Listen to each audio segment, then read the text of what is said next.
আইডিয়ার ক্ষেত্রে প্রথমত এই জিনিসটা একটু মাথায় রাখবা, স্টুপিড আইডিয়াস। তো আমরা অনেক ক্ষেত্রেই আইডিয়া ঠিকমতো জেনারেট করতে চাই না, নিজে বলতে চাই না, বা কাউকে বলতে বলে সে বলতে চায় না, বিকজ আমরা কেউ স্টুপিড হইতে চাই না।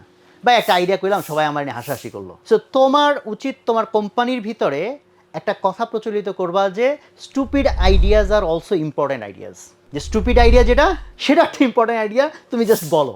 লিটারেলি আমাদের কোম্পানিতে অনেকবার হয়েছে ট্রুলি স্টুপিড আইডিয়া বলছে একজন, হ্যাঁ, বলার পর হাসাহাসি হচ্ছে, কারণ আমরা ওই এনভায়রনমেন্ট তৈরি করে যে স্টুপিড আইডিয়া বলছে, হাসাহাসি করে সমস্যা কি ভাই, আজকে ও স্টুপিড আইডিয়া বলছে, কালকে আমি বলবো, সমস্যা নাই। তো উই আর ব্রাদার্স, আমরা হাসাহাসি করি। এবং সেই স্টুপিড আইডিয়ার পিছনে হাসাহাসি করতে গিয়ে আরেকজন ট্রল করে আরেকটা কিছু বলছে, এই হাসাহাসির মধ্যে এমন ফাটাফাটি আইডিয়া বের হয়ে আসছে যেটা ওই স্টুপিড আইডিয়া সে না বললে এই ফাটাফাটি আইডিয়াটা হইতো না। বুঝা গেছে আমার কথা? সো এটার দুইটা ফজিলত বললাম, কিন্তু একটা ফজিলত হচ্ছে স্টুপিড আইডিয়া বলার এনভায়রনমেন্ট তৈরি করলে মানুষ বলতে চাইবে, আদারওয়াইজ সে পারফেক্ট আইডিয়া বলতে পারবো হইলো কিনা এই টেনশনে সে আইডিয়াই বলবে না।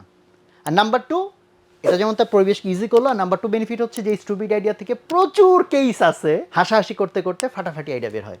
ফলে দিস ইজ ওয়ান স্টেপ যে তুমি তোমার অফিসের ভিতরে এই কালচারটা যাতে তৈরি করতে পারো যে any ideas good ideas, stupid ideas are also important and good ideas.